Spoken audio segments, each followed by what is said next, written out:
오늘 우리는 임마누엘 선교교회 설립 예배를 하나님 앞에 드리고 있습니다. 이 성경에서 임마누엘이라는 이름은 메시아에 대한 예언과 성취에 관련해서 사용되고 있는 것을 볼 수가 있습니다. 이사야 선지자가 징조를 너에게 주실 것이다 라고 하면서 처녀가 잉태하여 아들을 낳을 것이요 그 이름을 임마누엘이라고 하고 하셨습니다. 이제 그 예언이 드디어 이제 마태복음에서 성취가 되는데요. 이제 마리아와 약혼한 요셉에게 천사가 나타나서 꿈속에서 이런 말을 합니다. 그가 처녀가 잉태하여 아들을 낳을 것이요 그 이름은 임마누엘이라 하셨으니 이를 번역한즉 하나님이 우리와 함께 계시다 합니다. 바로 그 임마누엘의 뜻이 무엇인지를 이제 신약 성경에 오면 좀 자세히 풀어 알려주십니다. 바로 임마누엘이라는 뜻이 하나님이 우리와 함께 계시다라는 의미인데요. 임마누엘은 하나님께서 우리에게 주시는 최고의 축복이다라고 말씀드릴 수 있습니다. 임마누엘을 시험하려면 하나님이 우리 편에 되어주신다라는 것입니다. 그래서 사도 바울은 만일 하나님이 우리를 위하시면 누가 우리를 대적하리요 라고 담대한 선언을 했습니다. 만약에 하나님께서 우리 편에 되어있어서 싸움을 싸워주신다면 그 싸움은 백전백승을 거둘 것입니다. 그래서 하나님이 우리와 함께 해주시는 축복을 받으면 그야말로 겁날 것도 없고 그 어떤 것도 두려워할 필요도 없는 것입니다. 오늘 새로 설립되는 임마누엘 선교교회가 그 이름처럼 하나님께서 항상 함께 계시는 임마누엘의 교회가 되기를 바랍니다. 그러면 우리의 교회가 하나님께서 함께 계시는 임마누엘의 축복을 받으려면 어떻게 해야 할까요? 오늘 우리는 간단하게 몇 가지 비결을 살펴보며 함께 은혜를 나누고자 합니다. 첫 번째로 하나님이 함께 계시는 교회가 되려면 바로 예수 그리스도의 교회가 되어야 합니다. 마태복음 16장에 보면 예수님께서 제자들에게 너희는 나를 누구라 하느냐라고 물으셨습니다. 그때 베드로가 마태복음 16장 16절에서 이렇게 대답하죠. 주는 그리스도시요 살아계신 하나님의 아들이십니다. 바로 이것은 예수님에 대한 바른 지식이요 또 바른 믿음의 고백이었습니다. 근데 베드로는 이것을 과연 어떻게 알 수 있었을까요? 바로 이어서 예수님께서는 말씀합니다. 당연하시모나 내가 보이겠도다. 이를 내게 알게 하니는 혈육이 아니요 하늘에 계신 내 아버지십니다.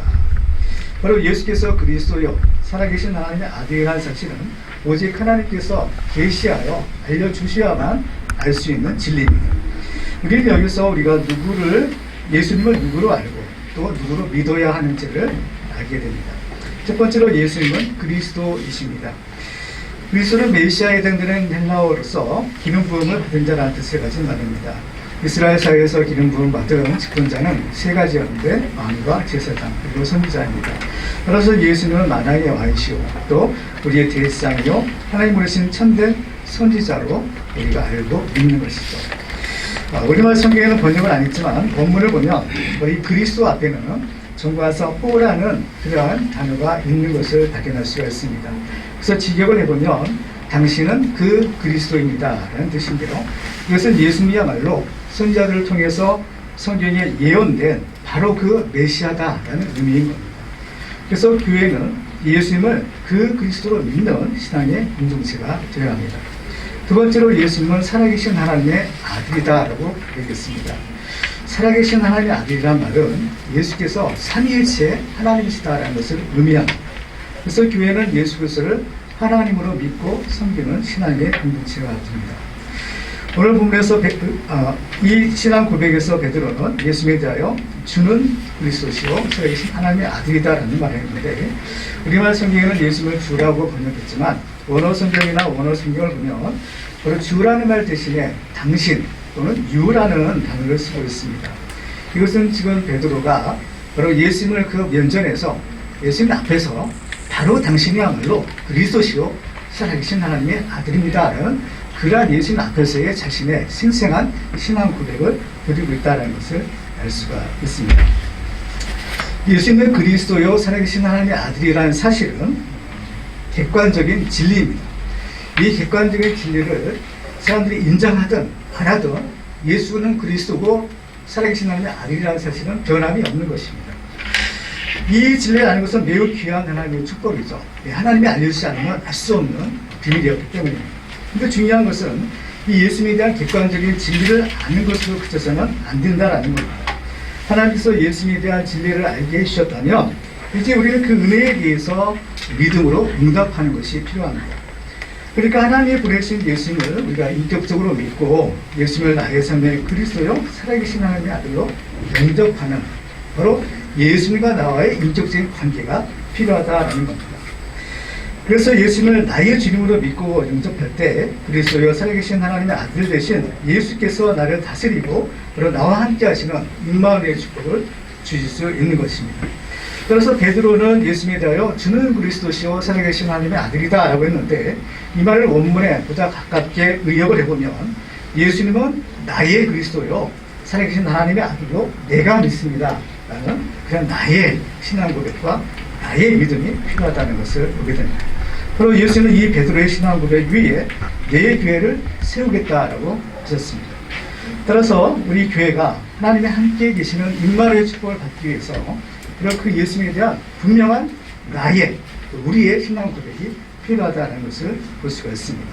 그래서 우리 임마누엘 이 선교교회는 그 예수님을 어떤 객관적인 진리의 대상으로서가 아니라 바로 나의 그리스도로 나의 하나님으로 그 섬기는 하나님이 함께 하시는 교회가 되기를 바랍니다. 두 번째로 하나님이 함께 계시는 교회가 되면 예배에 승부하는 교회가 되어야 됩니다.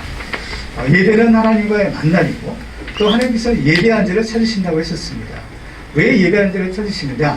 바로 예배를 통해서 하나님께서 복주시기 하는 거죠. 그래서 이 베드로는 주라고 고백했는데 주는 그리스도라. 그리스도라는 의미 가운데는 주는 이 그리스도는 대제사장이라는 의미가 있다고 했습니다. 그래서 주님께서 우리의 대제사장이 되셔서 바로 우리를 위하여 예배를 사실은 인도하는 건데 구약시대는 이것이 제사였습니다. 근데 제사에 있어서 가장 중요한 것은 제물인데 그 제사에도 또 예배에도 하나님 받으시는 제사가 있고 받지 아니하시는 제사가 있는 것을 발견하게 됩니다. 그 대표적인 예가 가인의 제사와 아벨의 제사였는데 그 성경을 보면 하나님께서 아벨과 그의 제물을 받으셨으나 가인과 그의 제물은 받지 아니하셨다 이렇게 말합니다. 제물만 받지 않고 제물만 받은 것이 아니라 그 제물과 함께 제사를 드리는 그 사람을 받고 안 받으셨다는 것을 보게 됩니다. 왜냐하면 이 제물이야말로 바로 그 사람을 대표하는 하나님께 드리는 그런 성경적인 의미가 되기 때문이죠. 그러면 하나님께서 어떠한 제물은 받고 또 어떠한 제물을 드리는 사람은 받으시고 또 그와 반대로 드리게 됩니다. 가장 중요한 것은 바로 하나님이 받으시는 제물이 있고 제사가 있다는 겁니다. 하나님이 받으시는 제사, 하나님이 받으시는 제물은 어떤 제물이냐? 바로 예수 그리스도입니다. 그 예수 그리스도를 제물로 또 예수 그리스도가 드리는 그 제사야말로 그 유일한 하나님이 받으실 수 있는 제사요 제물이 되는 거죠. 그렇기 때문에 바로 우리의 제사가 연락되고 또 우리의 예배가 연락된다는 것은 하나님께서 우리를 받아주시고 우리를 그의 소유가 되고 또 하나님께서 우리와 함께 해주시는 축복을 받는다는 것을 의미합니다. 그러므로 예배에 성공해야만 이 제사에 성공해야만 바로 우리는 하나님과 함께 하나님을 섬기며 하나님이 함께 해주시는 임마누엘의 축복을 받을 수 있는 것이죠. 그러면 하나님이 받을 수 있는 제물은 무엇인가? 그것이 바로 예수 그리스도라 했었습니다. 예수님은 우리가 하나님께 연락되기 위해서 자신을 우리에게 주셨습니다. 대표적으로 성만찬 제정하실 때 보면 예수님께서는 그 떡을 떼어주시면서 받아 먹으라, 이것은 너희를 위한 내 몸이다 라고 말씀하시고 또 잔을 주실 때 바로 이 잔은 너희를 위하여 흘리는 바 나의 피고 언약의 피다 라고 하십니다. 그러니까 예수님은 자신의 살과 피를 우리에게 다 주신 거죠. 자기를 몸을 주신 겁니다. 왜냐? 그 예수님의 몸을 가지고 우리가 함께 하나님이 받으시는 제사를 드릴 수 있기 때문입니다. 그래서 우리는 그 예수의 그 흘리신 그 보혈, 그 예수를 통해서만이 하나님께 나아갈 수 있고 하나님이 받으실 수 있는 그 제사의 제물이 되어 우리는 하나님의 소유가 될 수 있고 하나님께서 받으시는 하나님의 그러한 함께 하시는 축복을 은혜를 누릴 수가 있는 것입니다. 그래서 이 임마누엘 교회도 우리 모든 교회가 예수 그리스도를 힘입어 하나님께 드리는 예배에 성공함으로써 하나님께서 우리와 함께 하시는 임마누엘의 축복을 드리는 우리 모두가 되시기를 바랍니다. 마지막으로 하나님이 함께 계시는 교회가 되려면 복음을 전파하는 선교하는 교회가 되어야 합니다. 바로 예수님께서는 내가 세상 끝날까지 너희와 항상 함께 있겠다 라는 그런 임마누엘 축복을 오늘 본문에서 주셨습니다. 바로 이 교회의 이름이 임마누엘 선교교회입니다. 저는 이제 교회 이름을 이렇게 딱 듣고 교회 이름을 참 조장식 선교사님이 정말 이름을 잘 지셨다라는 그런 생각을 했어요. 하나님이 함께 하시는 교회라면, 하나님이 함께 해주셨다면 바로 이 교회를 통해서 하나님의 영광이 드러나고 또 많은 사람들 구원할 수 있는 하나님의 구원의 방주가 되겠다라는 생각을 했던 것입니다. 그런데 하나님이 함께 하시는 이 축복은 특별히 언제 주시느냐? 바로 이 복음을 전파할 때인 거죠. 그리고 선교할 때인 겁니다. 제가 이끌어 우리 조창식 선교사는 베트남 선교를 올해 수년간을 하시고 여기 선교하는 일에 굉장히 헌신하셨던 목사님입니다. 또 이렇게 또 미국 가셔가지고 여기에 지금 임마누엘 선교교회를 세우는 까닭도 바로 이 베트남 이주 노동자들 또 이런 분들을 섬기기 위해서 이 교회를 설립한다고 들었습니다. 바로 주님께서 가장 원하시는 것이 무엇일까? 바로 영혼 구원하는 것. 특별히 예수님께서는 이 복음 바로 땅끝까지 이르러 내 증인이 되라 라는 그러한 선교의 사명을 주셨습니다. 바로 예수님은 하나님은 누구와 함께 하시는가? 바로 그 명령에 순종하여 바로 이 복음을 전파하는 사람 또 선교하는 교회 바로 이 사람과 이 교회에 주님이 함께 하시고 바로 임마누엘 축복을 주신다는 것을 발견하게 됩니다. 마가복음 16장에 보면 지자들이 나가 두루 전파할새 주께서 함께 역사하사 그에 따르는 표적으로 말씀을 확실히 증언하시니라 하셨습니다.